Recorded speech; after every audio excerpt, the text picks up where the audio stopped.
ప్రభు అయిన యేసుక్రీస్తు వారి యొక్క నామంలో మీ అందరికీ నా ప్రత్యేకమైనటువంటి శుభాలని ఆశీస్సులని తెలియజేస్తున్నాను.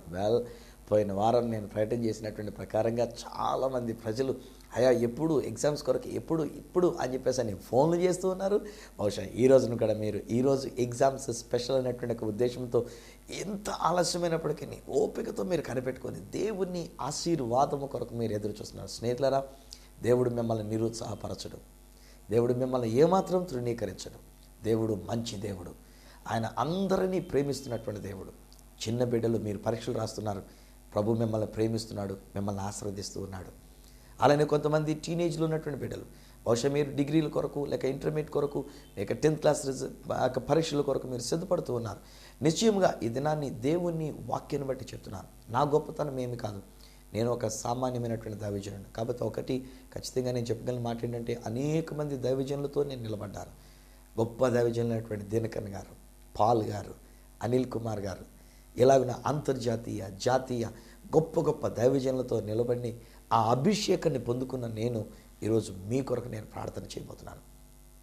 మీ కొరకు దేవుని యొక్క వాక్యాన్ని కొన్ని మాటలు చెప్పి మీ అందరినీ ప్రభు చేతులు పెడుతున్నాను. ధైర్యంగా ఉండండి. దేవుడు మీకు జ్ఞానమును అనుగ్రహించి మిమ్మల్ని ఆశీర్వదించని అన్నాడు.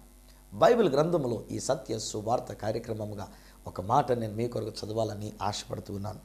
యాకోబు పత్రిక 1వ అధ్యాయము 5వ వచనములో దేవుని యొక్క వాక్యంలో నుండి ఎలాగున వ్రాయబడి ఉన్నది. మీలో ఎవనికైనను జ్ఞానము కొదువుగా ఉన్న యెడల అతడు దేవునిని అడగవలెను, అప్పుడది అతనికి అనుగ్రహింపబడును. ఆయన ఎవనిని గద్దింపక అందరికీ ధారాళముగా దయచేవాడు.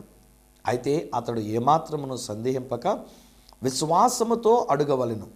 సందేహించువాడు గాలి చేత రేపబడి ఎగిరిపడు సముద్ర తరంగమును పోలియుండును. అట్టి మనుషుడు ద్విమనస్కుడై తన సమస్త మార్గముల యందు అస్థిరుడు గనుక ప్రభువు వలన తనకేమైనను దొరుకునని తలంచుకుని రాదు. ఈ వచనాల్లో చూడండి, అనుమానంతో అడగొద్దు, సందేహంతో అడగొద్దు. అంటే ఈ రోజుని ఈ సత్య సువార్త కార్యక్రమాన్ని చూస్తున్న మీకు నేను చెప్పగలిగినటువంటి సందేశం ఏంటంటే, అనుమానించొద్దు.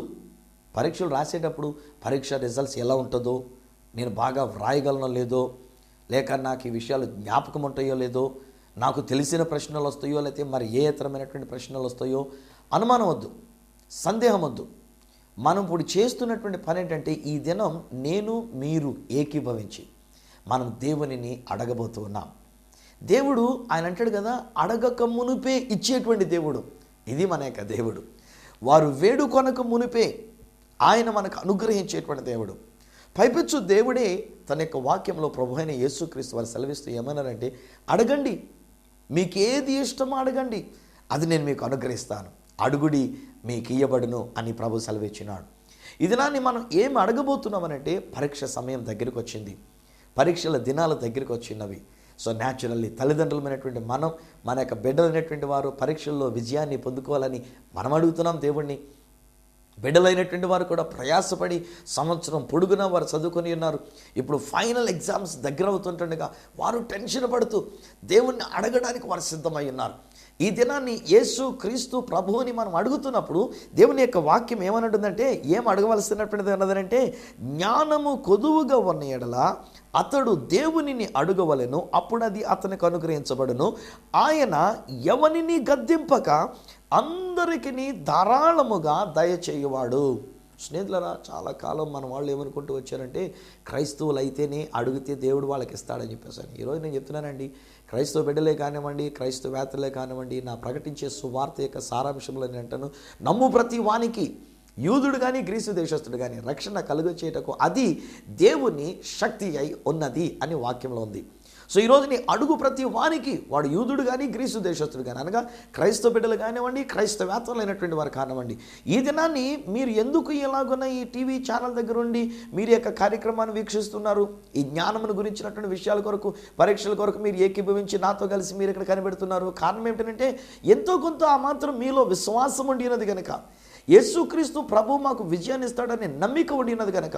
ఇది నాని యేసయ్య నీ యొక్క మతాన్ని చూడటం లేదు, నువ్వు ఏ మతానికి చెంది ఉన్నావు అప్పుడు నేను ఇస్తాను అని చెప్పేసి అని చెప్పట్లేదు. ఆయన ఏమన్నాడంటే, ఎవరికి జ్ఞానముగా కొదువుగా ఉంటే వాడు అడగండి, వానికి ధారాళంగా దేవుడు దయచేస్తాడు. బట్ ఆల్ దట్ ఈ రిక్వైర్స్, ఆయన అడుగుతున్నదల్లా ఏంటంటే సందేహంతో అడగొద్దు, అవిశ్వాసంతో అడగొద్దు, అనుమానంతో అడగొద్దు, అనుమానంతో నువ్వు మాట్లాడొద్దు. నువ్వు పలికితే ఏమని పలకాలంటే విశ్వాసమును బట్టి నేను అడుగుచున్నా, నేను అడిగిన దాని ప్రకారంగా, నేను అడగక ముందే నాకు ఇచ్చేటువంటి దేవుడని దేవుని యొక్క వాక్యంలో దైవజెండా మీరు చెప్పిన ప్రకారంగా నేను నమ్ముచున్నా, దేవుడు నాకు జ్ఞానం ఇచ్చినాడు అని మనం నమ్ముచున్నాం అని విశ్వసించవలసిన వారమే ఉంటున్నాం. ఇది నా స్నేహితులారా, ఇట్టి జ్ఞానం ఏ విధమైనటువంటి జ్ఞానం కొరకు మనం అడగడానికి ఇదే యాకోబు రాసినటువంటి పత్రికలో 3వ అధ్యాయంలో కనుక మనం చూసినట్లయితే, యాకోబు పత్రిక 3వ అధ్యాయము 15వ వచనం దగ్గర నుంచి యహలోక సంబంధమైనటువంటి జ్ఞానం ఉంది. అది మంచిది కాదండి. అది కుయుక్తితో కూడినటువంటి జ్ఞానము, మత్సరంతో కూడినటువంటి జ్ఞానము, అల్లరితో కూడినటువంటి జ్ఞానం మంచిది కాదు ఆ జ్ఞానం.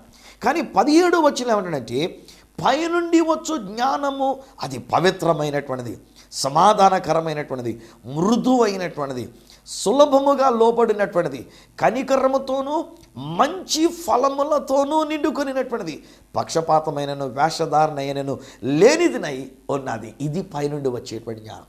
సో ఈ దినాన్ని స్నేహితులారా, కేవలం మనం ఏదో పరీక్షల కొరకైనటువంటి జ్ఞానం మాత్రమే కాదు, కానీ మనం అడిగేటప్పుడు దేవునిని ఏమని అడుగుతామంటే, దేవా పైనుండి వచ్చే ఆ జ్ఞానం నాకు ఇవ్వనైనా. ఈరోజు నీ ప్రతి బిడ్డలో అడుగుదామండి. తల్లిదండ్రులమైనటువంటి మనం అడుగుతాం, తల్లిదండ్రులారా మన పిల్లల్ని ఎలా పెంచాలో అట్టి జ్ఞానం మనకి కావాలి కదా. పిల్లలు మా పరీక్షల్లో ఎలాగైనా పరీక్షలు రాయాలో అట్టి జ్ఞానం మనకు కావాలి కదా. నాట్ జస్ట్ బుక్ నాలెడ్జ్, కేవలం ఆ పుస్తకం ఆ సబ్జెక్ట్ గురించినటువంటి నాలెడ్జ్ మాత్రమే కాదండి. మనం అడగవలసింది ఏంటంటే, దేవా పైనుండి వచ్చే జ్ఞానం నాకు ఇవ్వండి. అప్పుడు అది మృదువైనటువంటిది, పవిత్రమైనటువంటిది, ఇంకా అంటున్నాడు కదా మంచి ఫలములతో నిండుకున్నటువంటిది. పైనుండి వచ్చే జ్ఞానం ఫెయిల్ అయ్యే జ్ఞానం కాదు. No word of failure. ఈరోజు నేను చెప్తున్నానండి, ఈ సత్య సువార్త కార్యక్రమాన్ని చూస్తూ నేను ప్రకటిస్తున్న యేసు వాక్యమునందు విశ్వసించి ప్రతి ఒక్కరు, అనగా ఈ సువార్తని నమ్మిన ప్రతి ఒక్కరికి నేను ఈరోజు వాగ్దానం చేయగలను, దేవుడు మీకు మంచి ఫలమనే దేవుడిస్తూ ఉన్నాడు. దేవుడు మంచి ఫలమనే మీకు ఇచ్చి ఉన్నాడు, ఇచ్చేశాడు అంటాను నేను ఈ దినాన్ని. నిజాన్ని చెప్పాలంటే ఇస్తాడు కాదు, మీరు పరీక్ష వ్రాయకముందే పరీక్షకైనటువంటి మంచి ఫలమును దేవుడు మీకు ఇచ్చేసినటువంటిది. మీరు ఇంకా పరీక్ష రిజల్ట్స్ కొరకు ఎదురు చూడకముందే పరీక్ష రిజల్ట్స్ ఆల్రెడీ ఇచ్చేసినటువంటిది. ఏం చేతనంటే మీరు ప్రభు దగ్గరకు వచ్చినారు, యేసు దగ్గరకు వచ్చినారు. ఇది నాన్ని ఆ యేసు క్రీస్తు ప్రభువుని మీరు ఇట్టి జ్ఞానము కొరకు అడుగుతున్నటువంటి వారై ఉంటూ ఉన్నారు. దేవుని యొక్క వాక్యములో ఇట్టి జ్ఞానము వలన మనకు కలిగేటువంటి ప్రయోజనాలు ఏంటో జ్ఞానము కలిగినటువంటి సొలొమోను అనేటువంటి ఒక జ్ఞాని సామెతల గ్రంథంలో రాస్తున్నాడు. సొలొమోను గురించి బైబిల్ గ్రంథంలో వ్రాయబడింది. వాస్తవానికి ఈ సొలొమోనుకి దేవుడు దర్శనమిచ్చి అడుగుతాడు, నీకేం కావాలి, నీకేం కావాలి అని అడిగినప్పుడు సొలొమోను ఎంత జ్ఞానముగా అడిగాడనంటే, నాకు ఐశ్వర్యం కాదు, నాకు ఘనత కాదు, నా పేరు ప్రఖ్యాతులు కాదు, కానీ ఎంతమంది నీ ప్రజలైనటువంటి వారిని ఎలాగున పరిపాలన చేసి వాళ్ళకి తీర్పులు తీర్చాలో అట్టి జ్ఞానం నాకు ఇవ్వండి అని చెప్పేసి సొలొమోను చెప్పినాడు. అప్పుడు దేవుడు చాలా ముగ్ధుడైపోయి అంటున్న మాట ఏంటంటే, సొలొమోను నీవు ఐశ్వర్యమునైనను ఘనతనైనను నీ శత్రువుల ప్రాణమునైన అడుకగా జ్ఞానము కావాలని అడిగావు గనక ఇదిగో నీకు ఇస్తున్నానని చెప్పేసి ఆయన జ్ఞానం ఇచ్చాడు. ఇతర దేశాలు ఉన్నటువంటి వాళ్ళు సైతం, రాజులు రాణులైనటువంటి వారు సైతం సొలొమోను అనేటువంటి ఈయనకి కలిగినటువంటి ఒక జ్ఞానాన్ని చూచి వెళ్ళడానికి ఎంతెంత దూరాల నుంచి ప్రయాణం చేసి వచ్చేవారంటండి. అట్టి జ్ఞాని అయినటువంటి ఒక సొలొమోను సామెతల గ్రంథంలో ఎలాగున వ్రాస్తున్నటువంటి ఒక మాటలు, సామెతల గ్రంథము 3వ అధ్యాయంలో నుంచి కనుక మనం చూసినట్లయితే, సామెతల గ్రంథం 3వ అధ్యాయము 13, 14 వచనాల్లో ఎలాగనంటున్నాడు, జ్ఞానము సంపాదించిన వాడు ధన్యుడు, వివేచన కలిగిన నరుడు ధన్యుడు. వెండి సంపాదించుట కంటే జ్ఞానము సంపాదించుట మేలు, అపరంజి సంపాదించుట కంటే జ్ఞాన లాభము నొందుట మేలు. ధన్యుడండి. ఈరోజున ఎందుకు మనం ఇంత ట్యూషన్లు పెట్టి మనం చదివిస్తున్నాం తల్లిదండ్రులు, ఈరోజున మన బిడ్డలకి ఎందుకు ఒక మంచి విద్యని అభ్యసింప చేయాలని చెప్పేసి మనం తాపత్రయపడుతున్నాం, వాళ్ళు ధన్యులు కావాలనే కదా. సో ఈరోజు నేను చదువుకున్న బిడ్డలు మీకు కూడా నేను చెప్తున్నానండి, యు ఆర్ బ్లెస్సెడ్. మీరు ధన్యులైనటువంటి వాళ్ళు, మీరు వివేచన కలిగినటువంటి వాళ్ళు, మీరు ధన్యులైనటువంటి వారు. వెండిని వెతికిని సంపాదించిన దానికంటే, అపరంజిని సంపాదించిన దానికంటే, మేలిమి బంగారాన్ని సంపాదించిన దానికంటే ఈరోజు మీరు మీ పరీక్షల ద్వారా మీరు ఏం చేస్తున్నారంటే అద్భుతమైనటువంటి ఒక జ్ఞానమును మీరు సంపాదించుకున్నారు. ధైర్యం కలిగి ఉండండి. దేవుడే ఇటువంటి జ్ఞానమును మీకు దయచేస్తున్నానని దేవుడు వాగ్దానం చేస్తున్నాడు. 4వ అధ్యాయంలో కూడా మనం చూసినట్లయితే 6వ వచనంలో ఎలాగనంటున్నాడు, సామెతల గ్రంథము 4వ అధ్యాయము 6వ వచనం లేక 5వ వచనం దగ్గర నుంచి కూడా ఉన్న మాటలు చూడండి. జ్ఞానము సంపాదించుకొనుము, బుద్ధి సంపాదించుకొనుము, నా నోటి మాటలను మరువకము, వాటి నుండి తొలగిపోకము. జ్ఞానమును విడువక ఉండిన ఎడల అది నిన్ను కాపాడును. ఈరోజు మీ పరీక్షల ద్వారా మీరు సంపాదించుకునే జ్ఞానాన్ని మీరు విడువక ఉంటే అది నిన్ను కాపాడుతుంది. దాన్ని ప్రేమించిన ఎడల అది నిన్ను రక్షించును. జ్ఞానాన్ని ప్రేమిస్తే జ్ఞానమే నిన్ను రక్షించగలుగుతున్నటువంటిది. జ్ఞానము సంపాదించుకొనుటయే జ్ఞానమునకు ముఖ్యాంశము. నీ సంపాదన అంతయు ఇచ్చి బుద్ధి లేక జ్ఞానమును సంపాదించుకొనుము. 8వ వచనం అంటాడు, దాన్ని గొప్ప చేసిన ఎడల అది నిన్ను హెచ్చించును, దాన్ని కౌగలించిన ఎడల అది నీకు ఘనతను తెచ్చును. అది నీ తలకు అందమైన మాలిక కట్టును, ప్రకాశమానమైన కిరీటమును నీకు దయచేను. స్నేహితులారా చూడండి, ఎందుకు చదువుకున్నాం, ఎందుకు పరీక్షలు? ఒకసారి మనకు అనిపిస్తుంది ఎందుకు వచ్చిందిరా బాబు అని చెప్పేసి. నేను చెప్తాను చూడండి, వాస్తవానికి చిన్నప్పుడు మా నాన్నగారు అనేవారు కదా, ఒరే నాయన ఈరోజు ఒక 30 మాటలు ఇంగ్లీష్ మాటలకి అర్థాలు కంఠస్థం పెట్టి చెప్పాలి అనేవారు. నేను అనుకునేవాడిని ఎక్కడి నుంచి వచ్చింది ఇంగ్లీషు, దానికి అర్థం ఎక్కడి నుంచి వచ్చింది, ఈరోజు నేను ఇట్లా కంఠస్థం పెట్టి నేను చెప్పడం ఏంటి? నేను తెలుగు మీడియంలో చదువుకున్నవాడిని. సో ఇంగ్లీష్ మాటలకి తెలుగు మాటల అర్థాలు నేను కంఠస్థం చేయాలంటే తలకే పోటు వచ్చేది నాకు.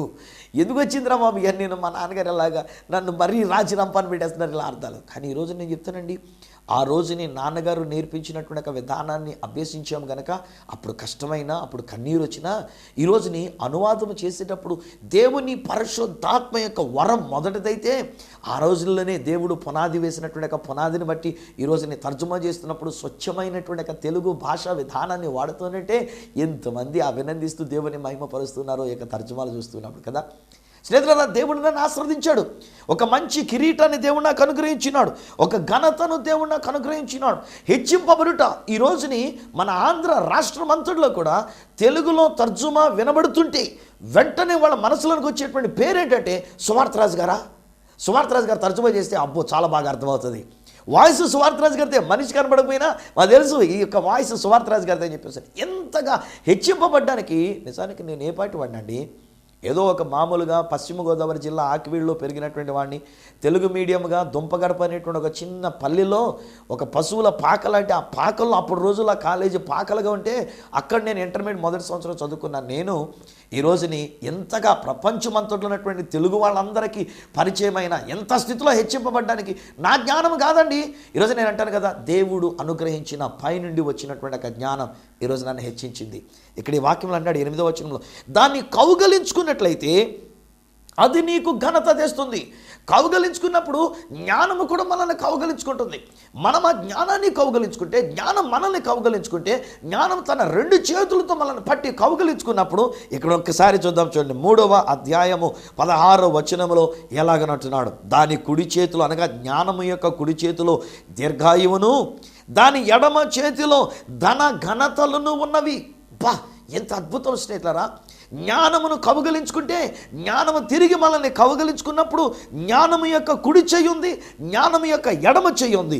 జ్ఞానము యొక్క కుడి చేతిలో దీర్ఘాయుష్ ఉంది, జ్ఞానము యొక్క ఎడమ చేతిలో ధనము, ఘనత, ఐశ్వర్యం ఇవన్నీ కూడా దేవుడు మనకు అనుగ్రహిస్తున్నటువంటిది. అందుకనే దేవుడు అన్నాడు, అడగండి. నీకు జ్ఞానము తక్కువగా ఉందని నీవు అనుకుంటున్నావా? పాస్టర్ గారు నేను చదువుతున్నాను కానండి గుర్తుండట్లేదండి. పాపం తల్లిదండ్రులైనటువంటి వాళ్ళం కూడా మనం ఫీల్ అయిపోతున్నాం. మా వాడు చాలా కష్టపడి చదువుతాడండి, రాత్రంతా చదువుతాడండి, కానీ పాపం పరీక్ష హాల్లోనికి వెళ్ళేసరికి మర్చిపోతున్నాడండి. బహుశా అది మీరు కన్నీరు పెడుతున్నారేమో, కలవరపడుతున్నారేమో. కలవరపడద్దు. ఈ రోజుని స్నేహితులారా, దేవుని వాక్యంలో సెలవిస్తున్నటువంటి మాట ఏమిటంటే, నీవు జ్ఞానముతో గనక నీవు జ్ఞానము కొరకు అడిగినట్లయితే ఆ దేవాతి దేవుడు గద్దింపక, తృణీకరించక, తోలనాడక అడిగిన ప్రతి వానికి ఆయన జ్ఞానమునివ్వనయ్యున్నాడు. ఈరోజు మరి కాసేపట్లో నేను ప్రార్థన చేయబోతున్నాను, మీరు నాతో ఏకీభవిస్తున్నారు. ఇట్టి జ్ఞానము కొరకు మనం అడిగినప్పుడు దేవాతి దేవుడు ధారాళంగా జ్ఞానమును అనుగ్రహించి ఆయన నిన్ను హెచ్చిస్తున్నాడు, ఆయన నిన్ను గణపరుస్తున్నాడు, ఆయన నిన్ను ఒక ఉన్నతమైనటువంటి ఒక స్థితిలోనికి ఆయన తీసుకొని వెళుతున్నాడు. 8వ అధ్యాయం సామెతల గ్రంథంలోనే 8వ అధ్యాయం 1వ వచనంలో ఏమంటాడంటే, జ్ఞానము ఘోషించుచున్నది, బిగ్గరగా కేకవేస్తుందంటండి జ్ఞానం. 21వ వచనంలో మరలా మాట్లాడుతున్నాడు కదా, నన్ను ప్రేమించు వారిని నేను ఆస్తికర్తలనుగా చేయుదును, వారి నిధులను నేను నింపుదును అంటున్నాడు. నన్ను ప్రేమించిన వారిని నేను ఆస్తికర్తలనుగా చేస్తాను, వారి నిధులను నింపుదును. అదే 8వ అధ్యాయం 35వ వచనం ఏంటంటే, నన్ను కనుగొనువాడు జీవమును కనుగొనును, యెహోవా కటాక్షము వానికి కలుగును. దేవుని యొక్క కనికరం, దేవుని యొక్క కటాక్షం. ఎప్పుడైతే ఈ జ్ఞానము కొరకు మనం అడుగుతామో దేవుడు మనకి అద్భుతమైనటువంటి యొక్క జ్ఞానమును దేవుడు మనకు అనుగ్రహిస్తున్నాడు. స్నేహితులరా, ఎంత మంచి దేవుడు మన దేవుడు. మానవులంగా ఒకవేళ ఎవరి దగ్గరికన్నా వెళ్ళి అడిగితే మనకు ప్రజలు సహాయం చేయలేకపోవచ్చండి. మనం సిగ్గిడిసి మనం అడుగుతాము, వాళ్ళు ఏమంటారంటే అబద్ధం ఆడి, అయ్యో నా దగ్గర లేదండి, నేను ఇవ్వలేకపోతున్నానండి, ఇప్పుడే వచ్చి వాళ్ళు తీసుకెళ్ళిపోయారండి, అంచేతకి నా దగ్గర లేదండి అని చెప్పేసి అని వీళ్ళు అంటారు. కానీ నా దేవుడు అబద్ధం ఆడడానికి నరుడు కాడు. ఆయన అన్నాడు, అడగండి నేను మీకు ఇస్తాను. జ్ఞానము కొద్దువుగా ఉందా? అడగండి నేను మీకు ఇస్తాను. నా జ్ఞానము నేను మీకు ఇచ్చినప్పుడు, పైనుండి వచ్చినటువంటి ఒక జ్ఞానం మీకు ఇచ్చినప్పుడు, జ్ఞానం మిమ్మల్ని కౌగలించుకుంటుంది, జ్ఞానం మిమ్మల్ని ఘనపరుస్తుంది, జ్ఞానం మీకు కిరీటాలను ఇస్తుంది, జ్ఞానం మిమ్మల్ని హెచ్చిస్తుంది, జ్ఞానం మీకు దీర్ఘాయువునిస్తుంది, జ్ఞానం మీకు కావలసిన సకలమైనటువంటి ఆశీర్వాదాలు ఇస్తుందని అట్టి జ్ఞానాన్ని గురించి ఇక్కడ తెలియజేస్తున్నాడు. స్నేహితులారా, ఇంతకీ ఈ సామెతల గ్రంథంలో ఇటు జ్ఞాని అయినటువంటి ఒక సొలొమోను జ్ఞానము గురించి మాట్లాడుతున్నప్పుడు పెర్సానిఫికేషన్ చేసి, అంటే ఒక వ్యక్తిగా దానిని వివరిస్తూ, జ్ఞానము ఒక వ్యక్తి కౌగిలించుకున్నట్టుగా, ఒక వ్యక్తి కార్యం చేసినట్లుగా, ఒక వ్యక్తి ఘోషించి గట్టిగా కేకవేసి చెప్పినట్లుగా, జ్ఞానమైనటువంటి దాన్ని ఒక వ్యక్తిగా అన్నట్టుగా మాట్లాడుతున్నాడు. ఇదన్నా అర్థం ఉందంటారు అందులోని? ఉందండోయ్, ఖచ్చితంగాను. కొరింథీయులకు రాసినటువంటి ఒక మొదటి పత్రిక 1వ అధ్యాయం తీసి చూద్దాం. చూడండి, కొరింథీయులకు రాసిన మొదటి పత్రిక 1వ అధ్యాయంలో నుండి 24వ వచనంలో కనుక మనం చూస్తే ఏమంటాడంటే, 23, 24 వచనాలు కూడా, మేము సిలువ వేయబడిన క్రీస్తుని ప్రకటించుచున్నాము. ఆయన యూదులకు ఆటంకముగాను అన్యజనులకు వెర్రితనముగాను ఉన్నాడు. కానీ యూదులకేమి గ్రీసు దేశస్థులకేమి పిలువబడిన వారికి క్రీస్తు దేవుని శక్తియును దేవుని జ్ఞానమునై ఉన్నాడు. అబ్బా, ఇక్కడ చూడండి, దేవుని జ్ఞానమై ఉన్నాడు. ఎవరు? యేసుక్రీస్తు వారు. యూదులకు వెర్రితనంగా ఉండి ఉండవచ్చు, వెర్రి వాళ్ళకి అది వెర్రితనంగా ఉండి ఉండవచ్చు, జ్ఞానము లేని బుద్ధిహీనుడికి అది వెర్రితనంగా ఉండి ఉండవచ్చు. కానీ యేసుక్రీస్తు అనేటువంటి ఆయనే దేవుని జ్ఞానమై ఉన్నాడు.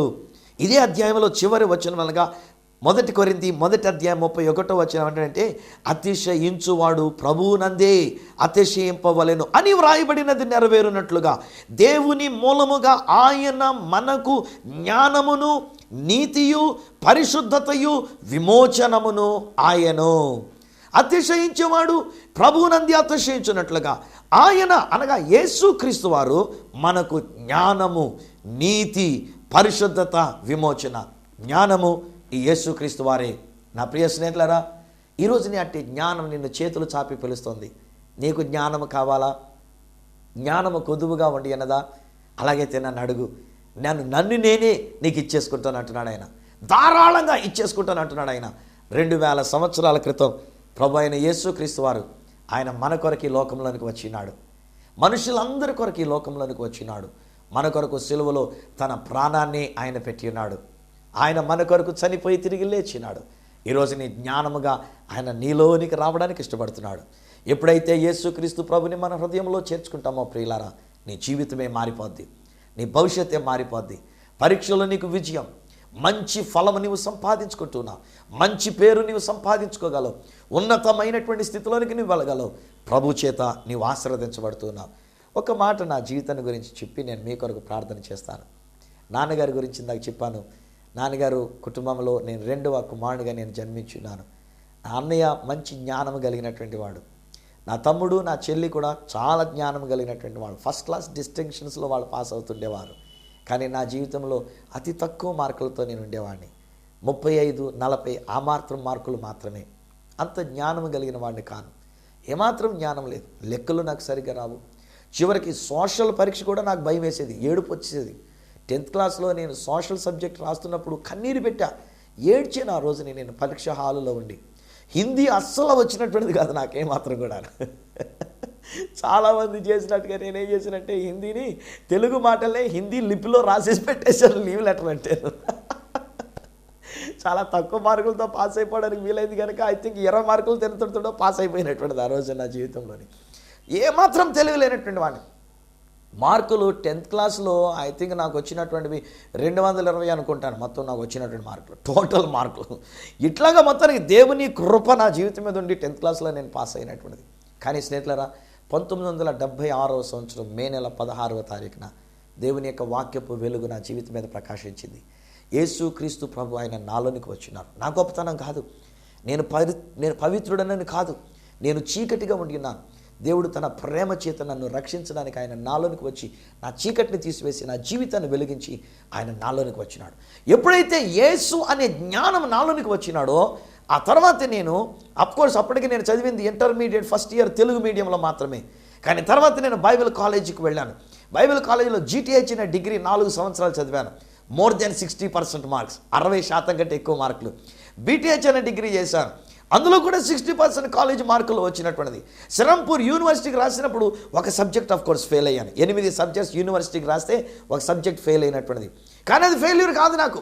ఈరోజు నేను అంటాను స్నేహితులారా, ఫెయిల్యూర్ కాదు. ఎందుకంటే ఆ ఒక్క సంవత్సరం నేను దాని కొరకు నేను ఆగవలసిన పరిస్థితిలో భీమవరంలో మన్నా బైబిల్ స్కూల్కి నేను వెళ్ళవలసి వచ్చింది.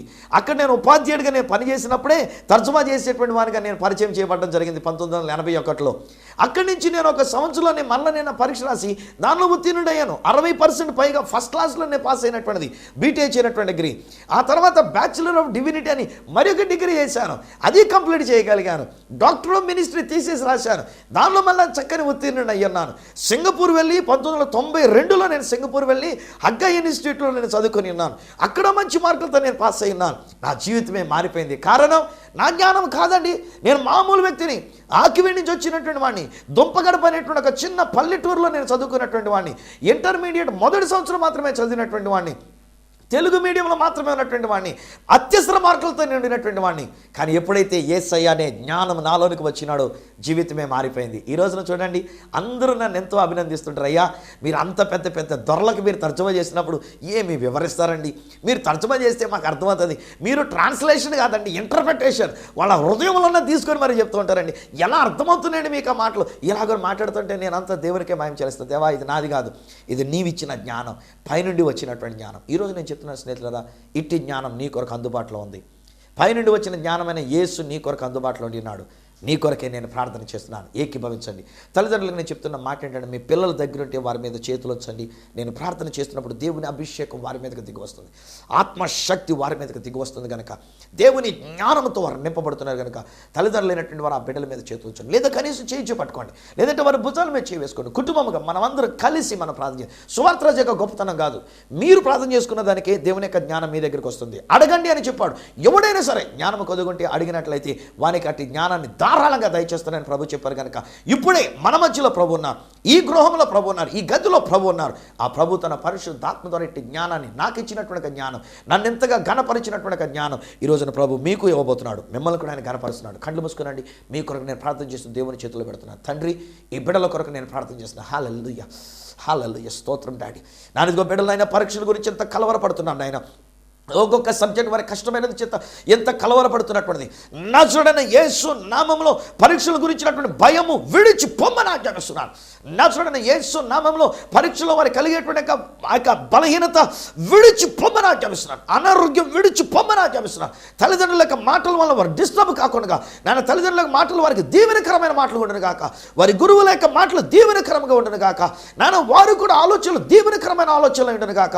నీ వాక్యంలో నువ్వు సెలవిచ్చినట్లుగా ఎవడైనా జ్ఞానము కదుగుంటే అడగమని చెప్పారు. పైనుండి వచ్చేటువంటి జ్ఞానమైన యేసు క్రీస్తుని మీరు ధారాళంగా ఇచ్చేశారు. నేను ఆల్రెడీ 2000 సంవత్సరాల క్రితమే మా కొరకు అట్టి జ్ఞానమైన యేసుని మీరు ఇచ్చినారు కనుక, అట్టి యేసుని బట్టి నీ స్తోత్రం. నా జీవితంలో నన్ను ఆశీర్వదించిన రీతిగానే నన్ను వీరిని నాకంటే అధికంగా ఆశీర్వదించండి, నాకంటే ఘనముగా వీరిని దీవించండి. ఈ బిడ్డలపై నీ అభిషేకాన్ని నేను విడుదల చేస్తున్నా, పరిశుద్ధాత్మ శక్తి వీరి మీద విడుదల చేస్తున్నా, ఆత్మ కార్యాన్ని వీరి మీద విడుదల చేస్తున్నాను. నాయన నీ పరిశుద్ధాత్మ ద్వారా నీ జ్ఞానంతో వారిని నింపినందుకు నీ స్తోత్రాలు చెల్లిస్తున్నాం. వారి పరీక్షల్లో మంచి ఫలం వారు పొందుదురుగాక, మంచి విజయాన్ని వారు పొందుదురుగాక, ఘనతను వారు పొందుదురుగాక, నాన్న అభివృద్ధిని వారు కలుగుదురుగాక, నాన్న కిరీటములను వారు ధరించుదురుగాక, అవార్డులను వారు సంపాదించుకున్నదురుగాక, మంచి మంచి మెరిట్ స్కాలర్షిప్స్ వారికి వచ్చునుగాక.